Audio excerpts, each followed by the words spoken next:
Hi everyone, मैं Ashwin will do lecture number 12 of idioms and phrases today। चलिए आज के सेशन को स्टार्ट करते हैं और मुझे उम्मीद है कि आप सबने पिछले सारे सेशंस तैयार कर लिए होंगे। ये बहुत ज़रूरी है कि आप हर एक सेशन को प्रिपेयर करते हुए चलें। जो भी लॉजिक्स ट्रिक्स बताई जाती हैं उन सबको ध्यान रखें और टाइम टू टाइम सारे लेक्चर्स को रिवाइज भी करते चलें। जी, सामने स्क्रीन पे आपको आज के सेशन का पहला एडियम दिख रहा है जो कि है बिटवीन विंड एंड वाटर। मतलब आप बीच में हैं हवा और पानी के। पानी मतलब आप इसे समंदर मान लीजिए और हवा का मतलब आप तूफान मान लीजिए। तो एक तरफ से आप तूफान से घिरे हुए हैं और एक तरफ से आप जो है समंदर से घिरे हुए। एक तरफ बाढ़ आ रही है और एक तरफ आंधी आ रही है।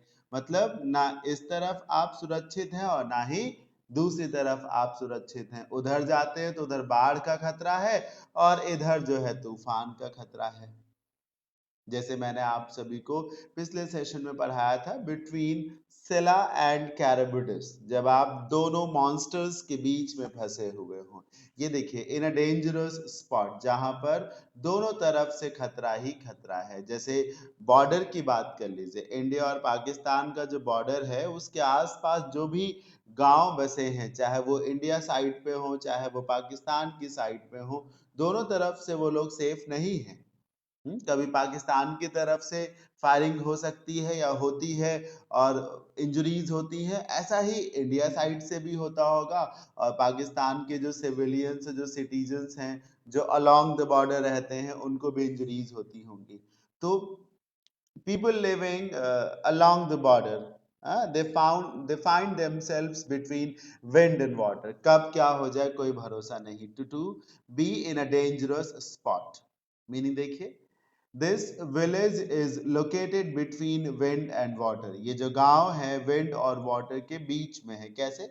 All through the year it sees cross border infiltration. जो मैंने आपको बताया था उसी से रिलेटेड है ना। हाँ, साल भर, ऑल थ्रू द ईयर का मतलब है वर्ष भर, साल भर यहाँ पर क्रॉस बॉर्डर इनफिल्ट्रेशंस होते रहते हैं। इनफिल्ट्रेशंस का मतलब होता है घुसपैठ। तो साल भर यहाँ पर दूसरी तरफ से घुसपैठिए आते रहते हैं। हाँ, घुसपैठ होती रहती है। तो बिटवीन विंड एंड वाटर का क्या मतलब होता है? जब आप इनसिक्योर पोजीशन में हो, डेंजरस स्पॉट में हो। ब्लू मून पॉपुलर और कॉमन ईडियम है ये।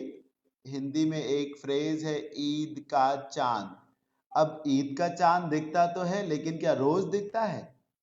महीने में भी एक बार नहीं दिखता, साल में एक बार दिखता है और अक्सर तो ईद का चांद दिखता ही नहीं है। तो ब्लू मून का यही मतलब है, ईद का चांद हो गए हैं, यानी कि पता नहीं कब मिले थे, 10 साल बाद फिर दर्शन दे रहे हैं, ये मतलब है। जब आपकी किसी से मुलाकात बहुत मुश्किल से हो, हाँ, बहुत कम मिलना जुलना हो रहा हो, आप अपने फ्रेंड से बहुत लंबे अरसे के बाद मिले हो, तो आप उसको ब्लू मून कह सकते हैं। Rare, after a very long time. Meeting के लिए इस्तेमाल होता है, याद करिएगा, है ना। विजिट के लिए, मीट के लिए इस्तेमाल होता है। ये देखिए, Ravi has settled himself abroad. मतलब रवि जो है वो विदेश में सेटल हो गया है, जिसकी वजह से he comes once in a blue moon to his family in India। इसलिए यदा कदा वो आता है हिंदुस्तान में अपने परिवार से मिलने। तो ब्लू मून का मतलब है यदा कदा मिलना, ईद का चांद हो जाना। Number 3, scream blue murder. वैसे तो अब आपको लगेगा कि मर्डर है, हत्या हो गई है, लेकिन ब्लू मर्डर का मतलब हत्या से नहीं है। जरा ध्यान से देखिए ये क्या लिखा है, स्क्रीम। ब्लू मर्डर को याद करने और समझने का तरीका है कि आप इसे स्क्रीम के साथ रखें। स्क्रीम का मतलब होता है चीखना, चिल्लाना। तो स्क्रीम ब्लू मर्डर का मतलब है जब कुछ भी भयावह देख करके, कुछ बहुत ही ज्यादा अनएक्सपेक्टेड, अनप्रेसिडेंटेड या फिर कुछ बहुत ही ज्यादा शॉकिंग जान करके, देख करके जो एकदम से मन में वेदना आई हो, तकलीफ आई हो, हाँ, जो आपका मन जो है ब्रेक डाउन कर गया, जिसकी वजह से मारे दुख के आप रो पड़े, चिल्ला पड़े, this is called scream blue murder. Generally ये तब होता है जब किसी प्रकार का कोई अपराध घटा हो या किसी प्रकार की कोई हत्या हो गई हो या किसी प्रकार की कोई मृत्यु हो गई हो। हाँ, ऐसी सिचुएशंस में जब फैमिली को पता चलता है कि ऐसा कुछ हुआ है, तो एकदम से फैमिली के जो लोग हैं बहुत दुखी हो जाते हैं। वो अपनी इमोशंस को, अपने दुख को कंट्रोल में नहीं रख पाते और अनायास ही चीख पड़ते हैं, चिल्ला पड़ते हैं। This is called to scream blue murder. ये देखिए, आउट क्राई, बहुत जोर जोर से रोना। क्राई का मतलब ही होता है रोना, आउट क्राई मतलब बहुत जोर जोर से रोना, या फिर स्क्रीम, चीखना, चिल्लाना, बहुत ज्यादा जोर शोर से रोना। एग्जाम्पल देखिए, the lady screamed blue murder at the murder of her husband. उसके पति की हत्या कर दी जाती है, जिस पर वो बहुत ज्यादा दुखी हो जाती है, बहुत ज्यादा फिर चिल्लाती है एक तरीके से। ब्लू मर्डर के पहले वर्ब के रूप में आपको हमेशा स्क्रीम का ही यूज करना है, इस बात का खास ध्यान रखें। हो सकता है कभी भी आपसे फिलर्स में पूछ लिया जाए, ब्लू मर्डर के पहले तमाम ऑप्शंस हो, फिर आपको स्क्रीम को ही चूज करना होगा, इस बात का ध्यान रखें। Number 4, body and soul. Body मतलब तन और सोल मतलब मन, पूरी लगन से जिसको कहा जा सकता है, पूरे मन से, तन और मन से, पूरी तरीके से, एंटायरली। ये देखिए लिखा नहीं है, जब आप किसी के साथ हो, किसी का साथ दे रहे हो विद बॉडी एंड सोल, तो आप तन और मन से उसका साथ दे रहे हैं। या फिर जब आप अपने अपने डेस्टिनेशन, जो आपका एम है, उसको पाने के लिए बहुत मेहनत कर रहे हैं, अथक प्रयास कर रहे हैं, तन और मन से प्रयास कर रहे हैं, तो बॉडी एंड सोल। जैसे एक सोल्जर, एक सोल्जर देश की सेवा करता है विद बॉडी एंड सोल, तन और मन दोनों से, है ना। हम तन और मन दोनों से ही देश का हित करते हैं या देश हित में सक्रिय रहते हैं, तो पूरी तरीके से। She devoted her body and soul to win the medal. Medal जीतने के लिए उसने भरसक प्रयास किया, सच्ची निष्ठा से उसने कोशिश की, तन और मन दोनों लगा दिए उसने मेडल को जीतने में। मुझे उम्मीद है कि आपको अभी तक का सेशन जरूर समझ में आ रहा होगा। हाँ, जैसे मैं तरीके बताऊं वैसे आप उन तरीकों का इस्तेमाल करें तो ज्यादा से ज्यादा सीख सकेंगे। और इस बात का खास ध्यान रखें कि ईडियम्स में, तमाम ईडियम्स एक बार में ही पढ़ने पर आपको याद आ रहेंगे हमेशा, लेकिन कुछ ऐसे ईडियम्स जरूर होंगे, इनफैक्ट तमाम ऐसे भी ईडियम्स होंगे जिन्हें आपको कई बार पढ़ना पड़ेगा। ठीक है, तो आप इन चीजों के लिए तैयार रहें। और आपको किसी को कुछ बताना तो होता नहीं है, पेपर में 4 ऑप्शंस में से आपको सही ऑप्शन को चूज करना होता है। तो ऑप्शंस को देख करके भी तो कई बार दिमाग क्लिक कर जाता है, आइडिया दिमाग में एक स्ट्राइक करता है कि ये होना चाहिए, है ना।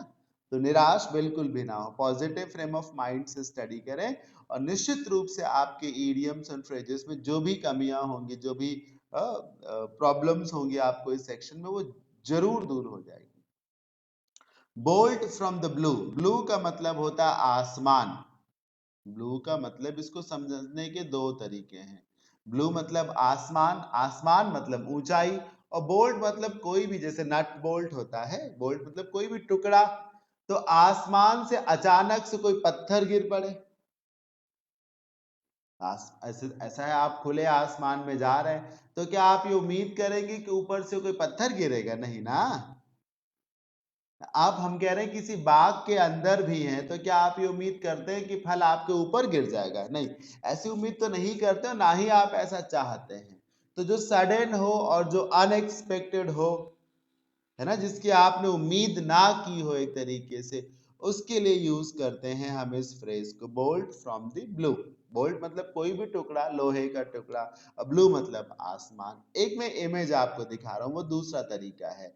इस इमेज को देखिए, ब्लू स्काई के लिए यूज होता है, क्योंकि स्काई ब्लू कलर का होता है जनरली, इसीलिए ब्लू का मतलब स्काई होता है। और आसमान से आप देख रहे हैं बिजली चमक रही, बिजली ये देखिए कड़क रही है। तो क्या आप उम्मीद करते हैं कि नीला आसमान हो और उससे बिजली कड़कने लगे?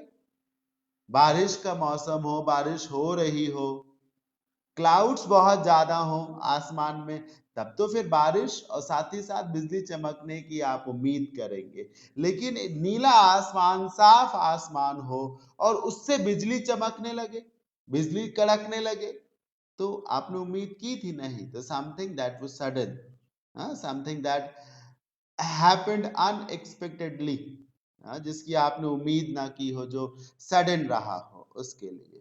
His involvement in the rape case came to his parents as bolt from the blue. कोई पेरेंट्स ये तो नहीं चाहेंगे कि उनका बेटा एक तरीके से सेक्सुअल असॉल्ट के मामले में पकड़ा जाए, धरा जाए, उसका नाम आए ऐसे किसी गैर कानूनी काम में, अमानवीय कृत्य में। अगर ऐसा होता है तो पेरेंट्स के लिए क्या है, बहुत बड़ा झटका, जिसकी उन्होंने कल्पना नहीं की थी, सपने में भी जिसे उन्होंने ना सोचा हो। वो है bolt from the blue, something uncertain, unexpected and sudden. ठीक है, और नेगेटिव होगा सर, नेगेटिव होगा, याद रखिएगा sir. Bolt from the blue आपके लिए तब नहीं है जब रिजल्ट आता है और आप पास हो जाते हैं, नहीं नहीं सर, वो नहीं है कि रिजल्ट आता है और आप पास हो जाते हैं, वो नहीं। एक तरीके से बोल्ट फ्रॉम द ब्लू क्या है कि आप रात को सोते हैं और सवेरे पाते हैं कि आपके घर में सब पानी ही पानी भर गया, नर से नारायण हो गए आप। तो वो है बोल्ट फ्रॉम द ब्लू। जी, number 6, bone of contention. Contention का मतलब क्या होता है, झगड़ा, लड़ाई, झगड़ा, लड़ाई, कॉन्फ्लिक्ट जिसको कहा जा सकता है ना। फ्यूड बोल सकते हैं, FEUD, डिस्प्यूट बोल सकते हैं। अब आप समझिएगा, झगड़ा, और बोन मतलब हड्डी। आप कुत्ते से रिलेट कर लीजिए, ये देखिए सामने इमेज बनी हुई है, कुत्तों से आप रिलेट करिए। एक हड्डी का टुकड़ा है और दो कुत्ते उसको लेकर लड़ रहे हैं, और लड़ेंगे ही। एक हड्डी का टुकड़ा है, एक ही तो चाहता होगा कि मेरे हिस्से में वो आए, है ना, और दूसरा चाहता होगा मेरे हिस्से में आए। तो एक हड्डी के टुकड़े के लिए दो कुत्ते लड़े जा रहे हैं। जब दो लोग किसी एक लक्ष्य के लिए लड़ते हैं, वो है बोन ऑफ कंटेंशन। या किसी जगह को लेकर, किसी विषय वस्तु को लेकर जब विवाद हो, जब दोनों पार्टियां चाहती हो, पार्टी ए चाहती हो कि वो डिस्प्यूटेड लैंड उसकी हो और पार्टी बी चाहती हो कि वो डिस्प्यूटेड लैंड उसको बिलोंग करे, तो वो बोन ऑफ कंटेंशन हो गया, झगड़े की जड़ जिसको कहा जा सकता है। एक हड्डी जिसपे दो कुत्ते लड़ रहे हैं, तो कॉज ऑफ डिस्प्यूट इसका मीनिंग है, जिसकी वजह से झगड़ा, असंतोष, मनमुटाव हुआ हो। ये देखिए, Kashmir is the bone of contention between India and Pakistan. अब तो काफी हद तक ये प्रॉब्लम दूर हो गई है with the scrapping of article 370, है ना। पाकिस्तान ने कश्मीर का राग अलापना कुछ कम किया है। हमारी भी पोजीशन स्ट्रांग हुई, जितना मैं जानता हूं, समझता हूं, उस हिसाब से मैं ये बात बोल रहा हूं। तो कश्मीर एक तरीके से हिंदुस्तान और पाकिस्तान के बीच में बोन ऑफ कंटेंशन है, झगड़े की जड़ है, मुख्य वजह है, कंट्रोवर्शियल डिस्प्यूट है। Number 7, bookworm. हो सकता है अंग्रेजी में आप ना जानते हो, लेकिन हिंदी में आपने इसे जरूर पढ़ा होगा, किताबी कीड़ा। अगर आपने किसी चीज को पढ़ा है तो उसको तुरंत एक्सेप्ट कर लीजिए। किताबी कीड़ा किसको कहते हैं, उस स्टूडेंट को, उस बच्चे को जो बहुत पढ़ना पसंद करता हो, सुबह से लेकर शाम तक जो किताबें लिए ही जुटा रहता हो, है ना, सिर्फ पढ़ता ही रहता हो। हालांकि बुक वॉर्म होना इस बात का प्रमाण नहीं कि आप बहुत इंटेलिजेंट भी होंगे, क्योंकि इंटेलिजेंट होने के लिए ये जरूरी नहीं कि आप 24 घंटे पढ़ते रहें। स्मार्ट लर्निंग से लोग इंटेलिजेंट बनते हैं। बुक वॉर्म का मतलब है जब बहुत ज्यादा एंथुजियाज्म हो बुक्स को लेकर, बहुत ज्यादा फैसिनेशन हो रीडिंग को लेकर के, बुक्स को लेकर के, उसको बोलते हैं किताबी कीड़ा। इसका ये कहीं से मतलब नहीं कि जो बुक वॉर्म है वो इंटेलिजेंट भी जरूर होगा, हो भी सकता है और नहीं भी हो सकता है। सो एक्सेसिव एंथुजियाज्म ऑफ रीडिंग, है ना, पढ़ाई के लिए, पढ़ने के लिए, किताबों के लिए जब पागलपन हो, एक ऑब्सेशन हो गया हो, उसको कहते हैं बुक वॉर्म। ये देखिए सामने स्क्रीन पे आपको एक इमेज दिख रही है, कीड़ा भी दिख रहा है, एक ग्रीन कलर का, और एक बुक भी दिख रही, और देखिए कितना कितना खुश होकर के वो पढ़ रहा है, गौर कर रहे हैं, ये देखिए शक्ल देखिए, ये देखिए कितना खुश है वो। तो उसको कहते बुक वर्म, जो सुबह से लेके शाम तक बस किताबों में ही जुटा रहे, लगा रहे। ही engages himself all the time with books, वो हमेशा किताबों के साथ बिजी रहता। That's why his friends call him a bookworm, इसीलिए उसके दोस्त उसको एक बुकवर्म बोलते हैं, किताबी कीड़ा बोलते हैं। Number 8, break a butterfly on a wheel. Wheel मतलब होता है सब पहिया, व्हील, और बटरफ्लाई मतलब तितली। अब आप समझिए, तितली को मारने के लिए आप कुल्हाड़ी का इस्तेमाल कर रहे हो, तितली को मारने के लिए आप जो है बहुत बड़ा ईंटा लेकर के मार रहे हो, तितली को मारने के लिए आप पूरा बैलगाड़ी का पहिया उठा के उस पे फेंक रहे हैं। तो एक रत्ती भर काम के लिए, एक छोटे से टुच्चे से काम के लिए, बहुत ही स्मॉल जॉब के लिए, जिसको यूं ऐसे चुटकी बजा के भी किया जा सकता है, उस काम को करने के लिए आप बहुत बड़ी फोर्स डिप्लॉय कर रहे हो, बहुत ज्यादा ताकत लगा रहे हो। मेरी बात आप समझ रहे हैं ना? Apply an excessive amount of force to achieve something unimportant और इनसिग्निफिकेंट, एक छोटे से या महत्वहीन काम को करने के लिए, जरा से छोटे से काम को करने के लिए जो है आप बहुत ज्यादा फोर्स का इस्तेमाल कर रहे हो एक तरीके से। इसको कहा जाता है break a butterfly on a wheel. बहुत ही इजीली समझ सकते, व्हील मतलब पहिया और बटरफ्लाई का मतलब तितली। पहिए से, एक भारी भरकम पहिए से आप तितली को मार रहे हैं। ये देखिए एक इमेज भी है, युद्ध से रिलेट कर सकते हैं। युद्ध के मैदान में कई बार ऐसा देखने को मिलता है, या पहले की ही बातें याद करिए कि एक योद्धा ने दूसरे योद्धा के ऊपर उसके रथ का या अपने रथ का पहिया निकाल करके फेंक के मार दिया। आप समझ रहे हैं? और ये माना जाता है, ये जैसे ही रिलेट करता है, ये माना जाता है कि वो ऐसे ही घायल अवस्था में है दूसरा व्यक्ति, ऐसे ही अचेत है, ऐसे ही कमजोर है, ऐसे ही मर जाएगा। जिसको ऐसे पैर से कुचला जा सकता है, उसको मारने के लिए आप इतना बड़ा पहिया लेकर के आए हैं। तो एक जरा से काम को, एक छोटे से काम को करने के लिए इतनी बड़ी फोर्स, इतनी ज्यादा ताकत, इसको कहा जाता है break a butterfly on a wheel. Example देखिए, the government's use of drone strike, drone से हमला करा रही हो सरकार,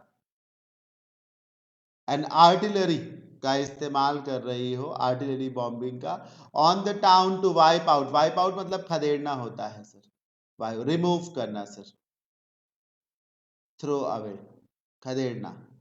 और tiny faction of rebels, tiny faction मतलब एक छोटा सा दल, रेबल्स मतलब बागी, विद्रोही।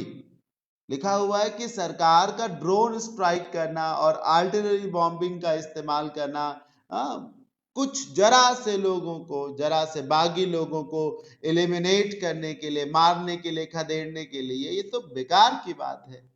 ऐसा कौन करता है? Who breaks a butterfly upon a wheel, है ना? ऐसा कौन करता है? Generally break a butterfly on और अपॉन अ व्हील, इसे क्वेश्चन के रूप में ज्यादा इस्तेमाल किया जाता है। ठीक, who breaks a butterfly on a wheel, ऐसा कौन करता है?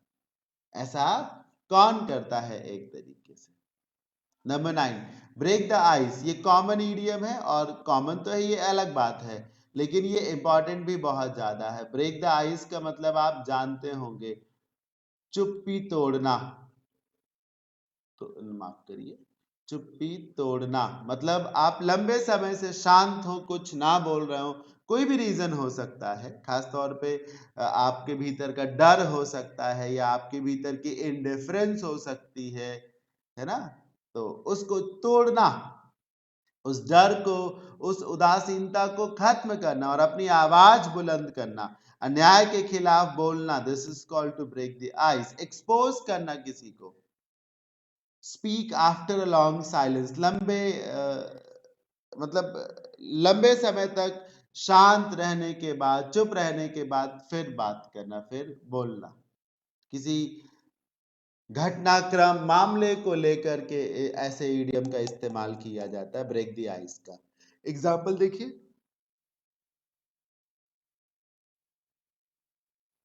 I'm sure if she breaks the ice in today's hearings at court, मुझे पूरी उम्मीद है कि अगर आज जो सुनवाई होनी है कोर्ट में उसमें वो अपनी चुप्पी तोड़े, मुंह खोले, तो मुझे पूरी उम्मीद है दैट द अक्यूज्ड का मतलब होता है आरोपी या कथित रूप से जो अपराधी है उसको कहा जा सकता है accused, will be behind the bars. ओ ओ ओ अच्छा, हाँ, दो इडियम्स है, माफ करिएगा, एक ये ब्रेक द आइस है और एक बिहाइंड द बार्स है। बिहाइंड द बार्स का मतलब होता है सलाखों के पीछे जाना, जेल में बंद कर दिया जाना। तो लिखा हुआ है कि मुझे पूरी उम्मीद है कि आज जो कोर्ट में सुनवाई होगी उसमें अगर उसने अपना मुंह खोला, उसने अपनी चुप्पी तोड़ी, तो जो आरोपी व्यक्ति है उस पर लगे सारे आरोप सत्यापित हो जाएंगे और उसको जेल में डाल दिया जाएगा। चुप्पी तोड़ना। Number 10, breast the tape. Breast मतलब होता है छाती, चेस्ट।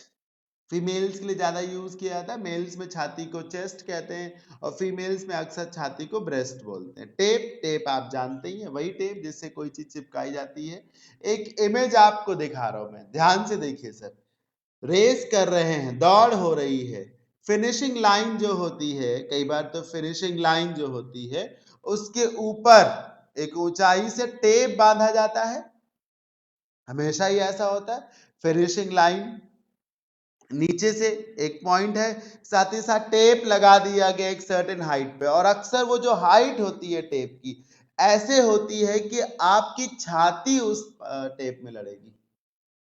मानिए, सोचिए अपने आप से, ऐसा ही होता है ना कि जो फिनिशिंग लाइन पे पहुंचता है, जब विनर जीतने वाला होता है, तो जो टेप बांधा गया होता है, पहली बात बांधा जाता है क्योंकि शरीर जिसका टेप से पहले लड़ेगा वो विनर है।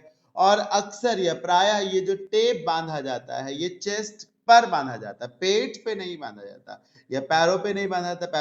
पैरों के सामने अगर बांध दिया जाएगा तो व्यक्ति जो है लड़खड़ा के गिर सकता है। स्टमक के सामने भी नहीं बांधा जाता, फोर्स वहां से कम लगता है। चेस्ट के सामने उसको बांधा जाता है, ऐसे बांधा जाता है उसको कि जो रेसर है, जो विनर है, उसका चेस्ट उस टेप पे लड़े। तो if somebody who breaks the tape, जो भी ऐसा करता है, जो भी किसी रेस में फर्स्ट आता है एक तरीके से, तो उसको कहा जाता है that this man has rested the tape. एक तरीके से विन अ रेस, किसी रेस को जीतना। मुझे पूरी उम्मीद है कि ब्रेस्ट द टेप का मीनिंग आपको इस इमेज के सहारे और मेरे तरीके के सहारे जरूर पता चल गया होगा, है ना, कि रेस में जो टेप बांधा जाता है फिनिशिंग लाइन पे, उसकी ऊंचाई इतनी रखी जाती है कि विनर की छाती लड़े, चेस्ट लड़े। तो जिसका चेस्ट, जिसकी छाती या जिसका ब्रेस्ट उस टेप पे पहले लड़ा वही विनर हो गया। तो जिसने ऐसा किया वही विनर हो गया, है ना, जिसने टेप को पहले अपनी छाती से लड़ाया, चेस्ट से लड़ाया, वो विनर हो गया। टू विन अ रेस, ये देखिए, the champion has breast the tape again. जो बहुत होशियार रेसर था, धावक था, वो फिर से एक बार जीत गया, फिर से एक बार जीत गया। Breast the tape again. So इस तरीके से आज का सेशन ओवर हो जाता है। होपफुली आप सबने खूब मन से मेरी एक एक बात सुनी होगी। बहुत जरूरी है कि आप मेरी एक एक बात को गौर से सुने और मैक्सिमम बेनिफिट गेन करें। Thank you so much, bye bye, take care, have a good